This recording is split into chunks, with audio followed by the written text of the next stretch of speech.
할렐루야. 오늘 오직 우리가 안길 품은 하나님 품이라 고백하신 에스더 찬양대의 찬양을 하나님께서 기쁘게 받으신 줄로 믿습니다. 하나님께서 이 자리에 함께 계십니다. 또한 우리에게 이 저녁 하나님의 귀한 말씀을 부어 주실 줄로 믿습니다. 주님의 말씀에 귀를 기울이시고 하나님의 말씀 마음 가운데 깊이 품고 돌아가시는 시간 되시기를 간절히 바랍니다. 지난 2020년 초반부터 코로나로 참 어려운 곳이 많았는데요, 그 어려운 곳에서도 특수를 누리고 있는 곳이 있다고 합니다. 바로 무속업입니다.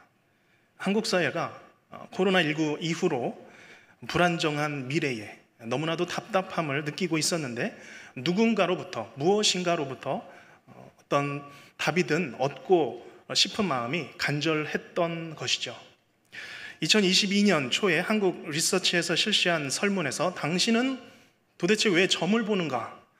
그 이유는 무엇인가? 라는 이 질문에 가장 많은 응답은 심리적인 안정을 얻고자, 위안을 얻고자 함이었다라고 답했습니다. 앞길이 막막한데 미래에 대해서 갈피라도 잡을 수 있는 어떤 말이든 해주면 받겠다라는 것이죠.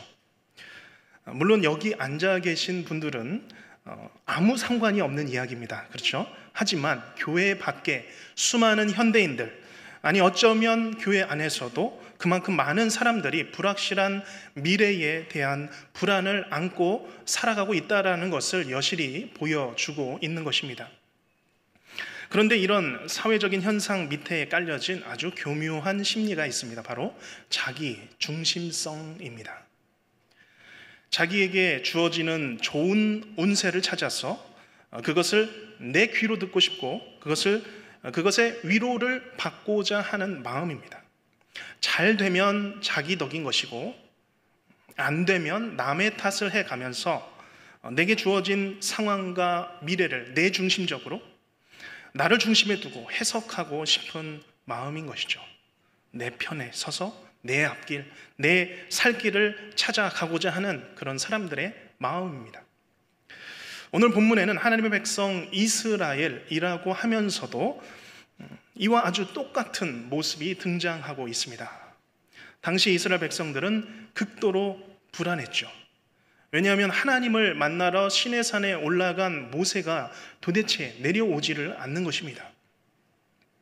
아마 어떤 사람들은 모세가 이스라엘을 버렸다라고도 생각했을 것입니다.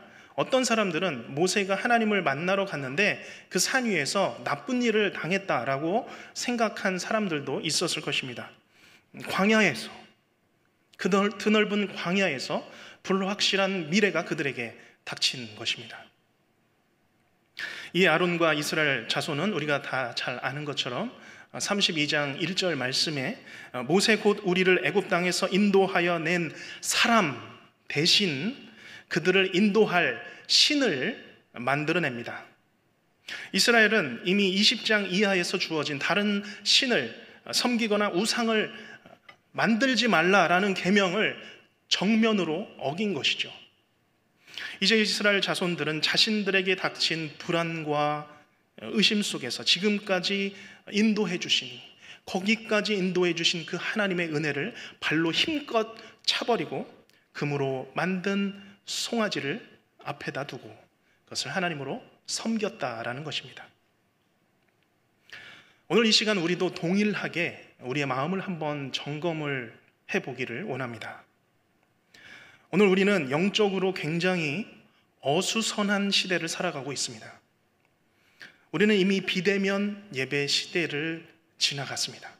그리고 지금 비대면에서 대면으로 정착되는 과도기를 지나가고 있습니다. 아직 여러 가지 이유로 비대면 예배를 드리는 분들도 계십니다. 비대면은 더하겠지만 현장 예배에 앉아 있어도 사실은 여러 가지 이유로 집중하기 쉽지 않은 것은 사실입니다. 여전히 확산 중인 질병의 소식을 듣습니다. 입에는 마스크를 낀 상태로 예배에 집중하지 않은 집중하기 쉽지 않은, 말 그대로 좀 어수선한 마음으로 하나님 앞에 설 때가 있다라는 것입니다. 오늘 말씀을 함께 우리가 나눌 때에 영적으로 어수선할 수 있는 이 시대에 우리의 영혼을 향한 하나님의 간절한 요청과 부름은 무엇인지 함께 주님의 음성에 집중해 보고자 합니다. 그래서 오늘 우리가 내일이 아니라, 다음이 아니라 바로 오늘 이 시간 하나님께 우리의 온 마음을 드려 헌신하는 귀한 시간이 되시기를 주님의 이름으로 간절히 소원합니다. 오늘 말씀을 시작하는 25절 말씀, 25절은 당시 이스라엘 백성의 상태에 관하여서 아주 정확하게 묘사하고 있습니다. 25절 말씀 함께 읽습니다. 시작. 모세가 본즉 백성이 방자하니 이는 아론이 그들을 방자하게 하여 원수에게 조롱거리가 되게 하였음이라. 아멘. 여기 백성들을 설명하는, 반복하는 단어가 있습니다. 방자하다라는 단어죠. 사실 방자하다라는 단어는 요즘에 잘 쓰지 않는 단어입니다. 원어로 보면 방자하다라는 단어는 풀어놓다, 놔두다라는 의미입니다. 더 나아가서 제어할 수 없는, 통제할 수 없는, 말 그대로 제멋대로 방자한, 방만한 상태를 표현합니다. 산에 올라간 모세가 보이지 않으니 이스라엘 자손은 극도의 불안에 휩싸였던 것입니다. 그런 그들은 자기들을 위하여서 금송아지를 만들어냈고 그 앞에서 광란의 파티를 벌이고 있는 것이죠. 이제 이스라엘 백성들은 더 이상 통제할 수 없고 제어할 수 없는 상황에 이르렀던 것입니다. 눈에 보이지 않으면 믿음도 약해집니다. 우리가 그런 것 같습니다. 하나님이 더디 보이면, 지체되면, 하나님의 응답이 지체되면 자연스럽게 우리의 마음이 하나님으로부터 점점 멀어져 가고 우리의 삶은 하나님의 법으로부터 방만해져 갑니다. 통제되지 않는 것이죠. 죄를 지었음에도, 짓고 있음에도 그것을 막을 생각도 없는 그런 나의 모든 것을 놓은 상태가 되는 것입니다. 이렇게 죄가 당연해지고 죄에 대한 통제가 되지 않는 그런 방만함이 가득하여지던 그때에 26절에 모세는 진 문 앞에 서서 외칩니다. 누구든지 여호와의 편에 있는 자는 내게로 나아오라. 오늘 이 외침은 단지 죄로 방만했던 이스라엘만을 향한 외침은 아닙니다. 오늘 어지러운 이 땅을 살아가며 죄가 죄인 줄도 모르고, 아니 알면서도 이 영적 어수선함을 즐기며 누리는 세대 가운데서 믿음의 사람을 찾고자 하시는 하나님의 음성인 줄로 믿습니다. 오늘 이 외침을, 이 선포를 지금 우리를 향한, 나를 향한 하나님의 음성으로 받으시기를 주님의 이름으로 축복합니다. 오늘 이 말씀은 종말의 이 세대를 살아가는 성도가 무엇을 해야 할지 말씀하고 있는 것이죠. 누구든지 여호와의 편에 있는 자는 내게 나아오라. 우리는 이미 여호와의 편에 있기 때문에 오늘 이 자리에 나와 있는 줄로 믿습니다. 이 말씀은 어수선한 영적 부산한 그 가운데서 우리를 다시 한번 일깨우는 말씀이죠. 그리고 나의 자리, 나의 편에서 벗어나고 내 중심에서 벗어나 하나님 중심으로 옮기는 중심 이동을 촉구하는 말씀입니다. 오늘 우리가 혹시 내 중심에서 내 안의 음성을 듣고 살았다면 이제는 우리가 함께 고백하기를 원합니다. 예, 주님, 제가 제 중심으로 살려고, 나 살려고 살았습니다. 이제는 내 편에서 일어나 내 중심에서 벗어나 하나님 편으로, 하나님을 위해 가겠습니다. 고백하는 시간이 되시기를 바랍니다. 그때였습니다.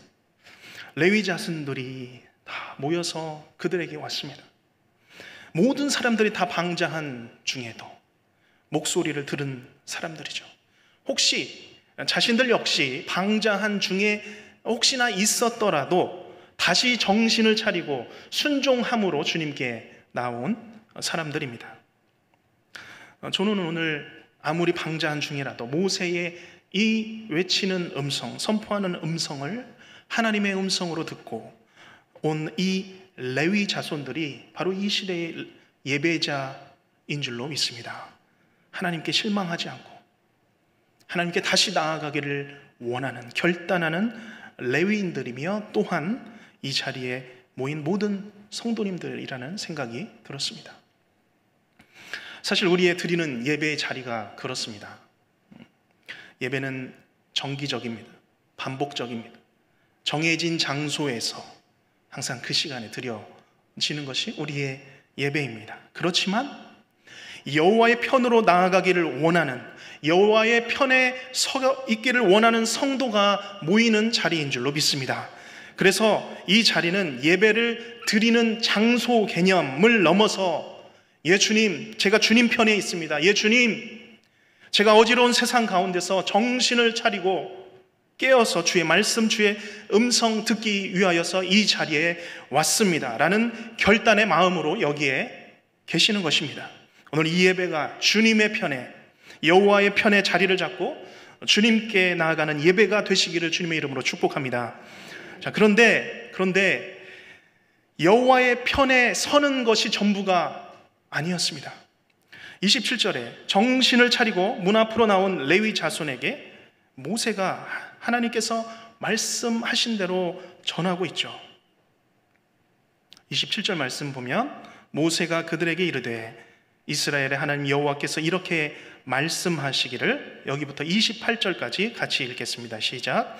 너희는 각각 허리에 칼을 차고 진 이문에서 저문까지 왕래하며 각 사람이 그 형제를, 각 사람이 자기의 친구를, 각 사람이 자기의 이웃을 죽이라 하셨느니라. 레위 자손이 모세의 말대로 행하매 이날에 백성 중에 3,000명 가량이 죽임을 당하니라. 아멘.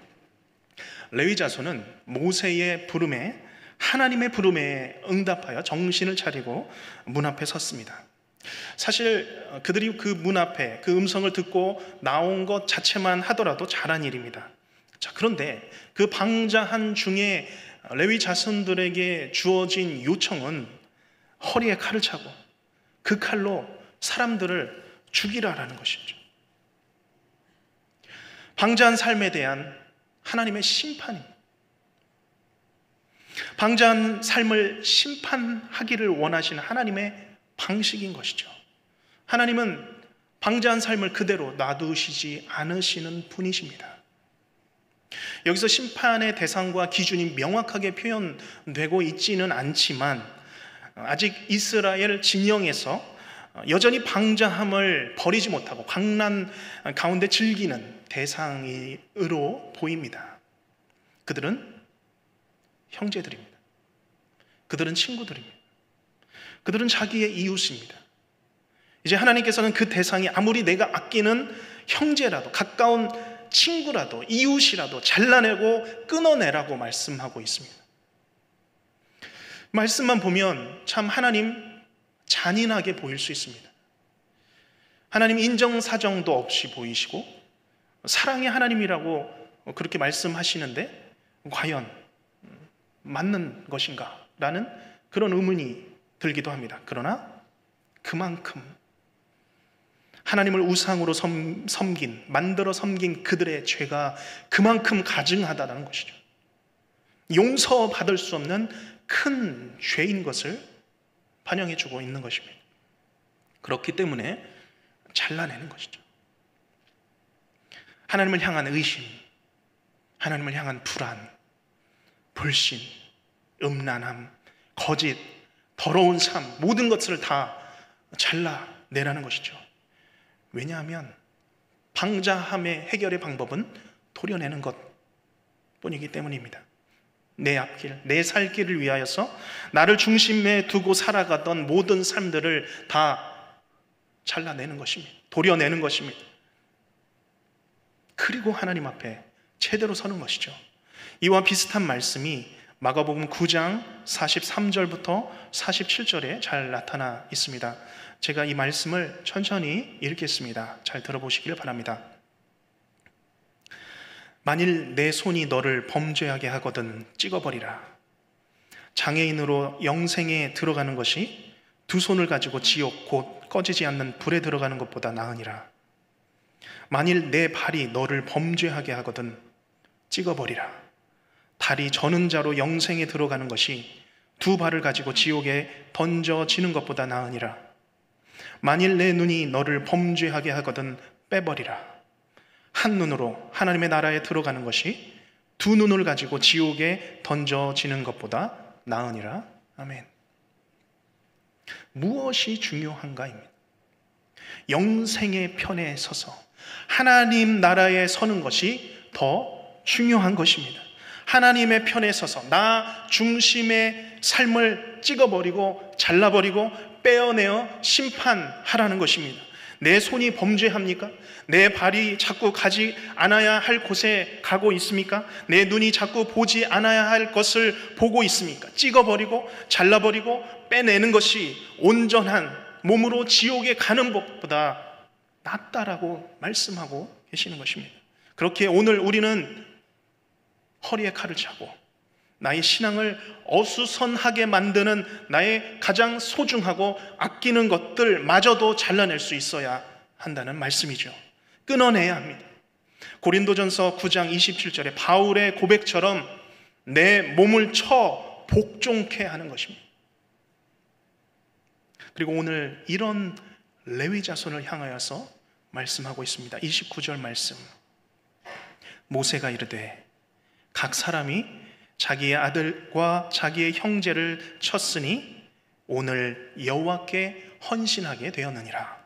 그가 오늘 너희에게 복을 내리시리라. 아멘.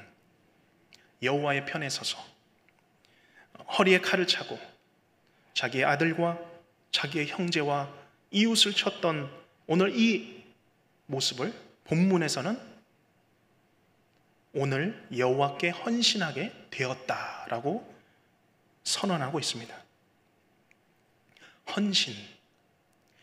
헌신이라는 단어가 구약 성경에서 한글 성경에서는 처음 등장하는 단어입니다. 여기 여호와께 헌신하게 되었다라는 이 문장은 쉽게 해석할 수 있는 문장은 아닙니다. 이 문장은 가장 원문에 가깝게 해석을 해본다면 여호와를 위하여 손에 가득 차다입니다. 여호와를 위하여 손에 가득 차다. 이 이미지를 머리에 이렇게 심어 두시기를 바랍니다. 그들이 칼을 들어 죽이는 그 행동이 여호와를 위하여 그들의 손을 가득 채웠다라고 표현하는 것이죠. 손이라고 하는 것은 한 존재의 힘과 능력을 상징합니다. 그런데 그 손이 하나님을 위하여 채워진다는 것, 그것은 내 존재가, 내 힘이, 내 능력이, 내 모든 능력이 하나님을 위하여, 하나님 한 분만을 위하여 가득 채워지는 것, 온전히 채워드려지는 것, 그것을 의미하는 것이죠. 내 온 존재에 하나님을 향한 사랑과 충성이, 그 신실함이 하나님께 올려드려지는 것, 그것을 의미합니다.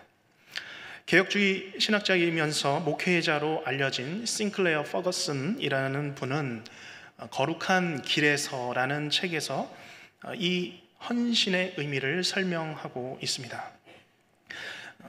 그분은 이 삼위일체의 성부, 성자, 성령의 삼위일체 하나님 간의 이 관계를 이 거룩함의 관계로 표현하면서 이 거룩함은 서로를 향한 전적인 헌신이라고 설명하고 있습니다. 그러면서 성부, 성자, 성령의 관계는 서로에게 영원히 단 한순간도 시선을 떼지 않는 강렬한 헌신의 관계로 묶여 있다라고 표현하고 있습니다. 그것이 삼위일체 하나님의 거룩함의 관계라고 말씀하고 있는 것이죠. 그러므로 이 거룩함과 이 헌신은 거의 같은 비슷한 개념이고 묶여있는 개념이라고 볼 수 있겠습니다. 하나님을 향하여서 거룩하다는 것, 그것은 온전히 하나님을 향하여서 내 눈이, 내 마음이 영원히 단 한순간도 한눈 팔지 않고 시선을 떼지 않고 가득 채워서 하나님을 향하고 있는 것, 강렬하게 헌신되어 있는 상태를 말하고 있는 것입니다. 오늘 우리는 하나님을 향하여서 이와 같이 헌신되어 있습니까? 영원히 단 한순간도, 지금 이 순간도 하나님을 향하여서 나의 시선을 떼지 않으시기를 바랍니다. 하나님은 그것을 원하십니다. 주님을 사랑함이 거룩함이 되어 내 사랑하는 주님께만 헌신되는 모든 성도님들이 되시기를 주님의 이름으로 축복합니다.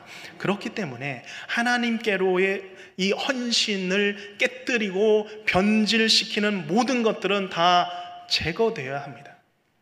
그들이 아무리 내 아들이라도 형제라도 이웃이라도 하나님의 마음으로 싸우며 잘라내야 합니다. 이것이 오늘 여호와께 헌신입니다. 오늘 본문에 나오는 이 헌신과 우리가 흔히 드리는 헌신 예배는 조금 색깔이 달라 보이기도 합니다. 우리가 드리는 헌신 예배를 위한 일정을 정하고 순서와 찬양을 정하고 복장과 순서지를 비롯해서 많은 것들을 분주하게 준비를 하죠. 오랜 시간 동안 준비한 것을 일정과 순서에 따라 계획대로 진행합니다. 한마디로 잘 준비된 정결한 행사를 치르는 것이죠. 그런 헌신 예배 행사와 오늘 이 레위 자손의 이 헌신은 좀 달라 보입니다. 이 레위 자손들의 헌신은 그닥 고상하지 않습니다. 그들의 헌신은 여호와의 편에 서서 죄와 맞서 싸우고 있는 것입니다. 죽이는 것이죠. 끊어내는 것입니다. 비통한 것입니다. 그것이 헌신입니다. 최소한 오늘 본문에서의 헌신은 그렇습니다. 헌신은 결국 싸우고 피 흘릴 만큼 죄를 잘라내는 것, 내 온 몸에 피가 묻어 낭자한 상태, 그것이 바로 오늘 헌신의 모습이죠. 지금 우리가 사는 이 시대, 오늘 우리가 드리는 매번의 예배에 필요한 것이 바로 이런 헌신입니다. 자리에 나와 앉아 있지만 더 나아가서 여호와의 편에 서 있는 것만으로는 충분하지 않다라는 것이죠. 오늘 우리가 하나님 앞에서 잘라내야 될 것이 무엇입니까? 내가 잘 알고 있습니다. 내 마음속 깊은 곳, 아직도 잘라내지 못하고 있는 것들을 과감하게 죽이고 잘라내는 헌신의 예배, 매번의 예배가 되시기를 바랍니다. 성령의 검으로 칼로 잘라내듯이 처절하고 간절히 회개하는 심령으로 헌신의 예배 자리로 나아가시기를 바랍니다. 자, 이렇게 여호와 하나님의 말씀에 순종함으로 복을 받게 된 레위인들의 헌신에도 불구하고 여전히 모세는 30절에 백성들에게 이렇게 선포하고 있죠. 이튿날 모세가 백성에게 이르되 너희가 큰 죄를 범하였도다. 내가 이제 여호와께로 올라가노니 혹 너희를 위하여 속죄가 될까 하노라 하고, 이스라엘 온 진영이 정말 엄청난 일을, 큰 일을 겪고 난 다음 날입니다. 피가 낭자한 상황이었겠죠. 레위인들이 여호와께 헌신되어 복을 받았음에도 불구하고 백성들의 죄는 여전히 남아있다라는 것입니다. 모세는 이제 이스라엘 자손이 지은 죄가 얼마나 큰 죄인지 다시 한번 이스라엘 백성들을 향하여서 확인시켜 주고 있습니다. 모세는 자신이 다시 하나님 앞에 올라가 중보자의 역할을 하겠지만 쉽지는 않을 것이다 라고 이야기하고 있습니다. 그리고 모세가 올라가죠. 그리고 31절부터 33절 말씀 우리가 같이 읽어보겠습니다. 시작. 모세가 여호와께로 다시 나아가 여짜오되 슬프소소이다. 이 백성이 자기들을 위하여 금신을 만들어 싸우니 큰 죄를 범하였나이다. 그러나 이제 너의 죄를 사하여 주옵소서. 그렇지 아니하면 원하건대 주께서 기록하신 책에서 내 이름을 지워버려 주옵소서. 여호와께서 모세에게 이르시되 누구든지 내게 범죄하면 내가 내 책에서 그를 지워버리리라. 아멘. 지금 모세의 기도는 굉장히 비장합니다. 왜냐하면 자신의 목숨을 걸고 자신의 영혼을 걸고 기도하고 있기 때문입니다. 모세는 정확히 하나님과 이스라엘 백성들 중간에 서 있습니다. 사실 모세는 우상 숭배의 현장에 있지도 않았습니다. 모세는 우상을 만들지도 않았고 절하지도 않았고 방자하지도 않았습니다. 그럼에도 모세는 이 백성의 죄가 얼마나 큰 죄인 것을 알고 있었기 때문에 그 죄를 사해달라 기도하는 것이죠. 그렇지 않다면 주께서 기록하신 책에서 내 이름을 지워버려 주옵소서라고 기도하고 있는 것입니다. 자신의 생명을 내어놓는 것입니다. 자신의 영혼을 내어놓는 것입니다. 왜 그럴까요? 사랑하기 때문에, 헌신이 되어서 자신의 생명을 자기 손에 가득 채워서 여호와 앞에 대속 제물로 드리고 있는 것입니다. 자신을 버리고 주의 언약의 백성들을 구원하고자 부르짖고 있는 것입니다.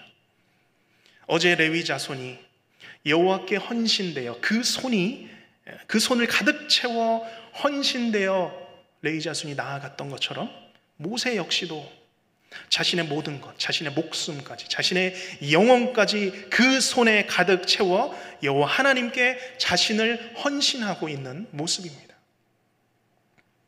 특별히 오늘 자신의 손에 목숨, 영혼을 채워 하나님께 헌신한 이 모세는 장차 오실 예수 그리스도의 그림자입니다. 예수님도 우리를 사랑하심으로 우리의 허물과 죄를 다 짊어지시고 대속의 제물이 되셨습니다. 예수님은 그 사랑으로 우리의 죄를 대속하시기 위하여서 우리의 더러운 죄를 그 손에 가득 채워 다 짊어지시고 십자가에서 죽임을 당하셨습니다. 대제사장이 제물을 두 손에 얹어 여호와께 드리는 것과 같이 온전히 자신을 얹어드려 그 손에 가득 채워 헌신하셨던 것입니다. 결국 여호와께 드려지는 온전한 헌신이라는 것은 내가 예수 그리스도의 손에 얹혀져 그 손에 가득 채워져 올려드릴 때 온전한 헌신이 완성되는 줄로 믿습니다. 내가 그리스도와 함께 십자가에 못 박혀서 내 인생이 이제는 내가 사는 것이 아니라 오직 내 안에 그리스도께서 가득히 온전히 사시는 하나님이 기뻐하시는 거룩한 산 제사의 삶이 되는 것입니다. 오늘 우리가 그리스도의 손에 온전히 꽉꽉 채워져서 하나님께 올려드려지는 온전한 헌신의 삶을 사시기를 주님의 이름으로 축복합니다. 하나님께서는 지금도 오늘도 우리를 여호와의 편으로 부르십니다.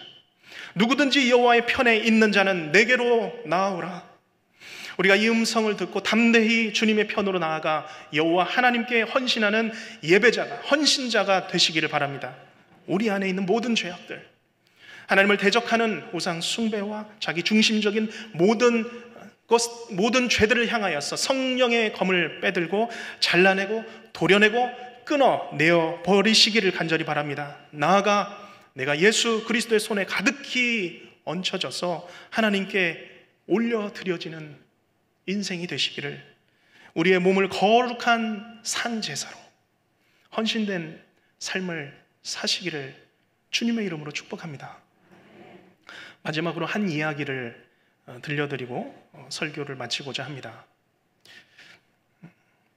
저와 교제하던 분 중에, 목사님 중에 분당의 샘물교회에서 사역하시던 부목사님을 통해 전해 들은 이야기입니다. 지난 2007년 샘물교회에서 고 배형규 목사님과 19명의 청년들이 아프간 칸다하르로 봉사활동을 떠났습니다. 선교 활동이죠. 그때 한국 사회에서도 굉장히 큰 이슈가 되었습니다. 아프간에서 이동 중에 있었던 선교 대원들, 가즈니주 카라바그 지역을 통과하다가 탈레반 무장 세력에 납치되었습니다. 납치되고 얼마 후에 탈레반은 선교 단장이었던 배형규 목사님을 살해했습니다.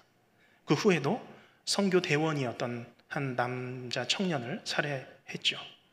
증언에 따르면 탈레반이 그 선교 대원들에게 개종하면 살려준다라고 해도 이 배형규 목사님은 끝까지 믿음을 지키고 신앙을 잃지 말자라고 대원들에게 끊임없이 이야기했다고 합니다. 그런데 제가 들은 이야기는 이 순교하신 배형규 목사님이 설교 때마다 청년들을 향하여서 그 강단에서 귀가 닳도록 외치던 문장이 있다고 들었습니다. 그것은 주님께 생선을 드린다면 머리와 꼬리 드리지 말고 가장 좋은 몸통을 드려라. 이 말씀을 설교 때마다 강단에서 외치셨다고 합니다. 가장 가치 있고 가장 에너지 넘치고 무엇이든지 할 수 있는 시간, 바로 지금 이 시간을 헛되이 낭비하지 말고 하나님을 위하여 드리라라고 하는 것이죠. 그리고 이 목사님은 모든 선교 대원들을 대표해서 가장 먼저 자신의 생명을 두 손에 가득히 담아 하나님께 드렸던 것입니다. 오늘도 하나님께서는 우리를 여호와의 편으로, 헌신의 자리로 부르십니다. 이 부르심은 우리의 인생에 지속되는 부르심이기도 하지만 또한 어떤 사람에게는 인생의 마지막 부르심일 수도 있습니다.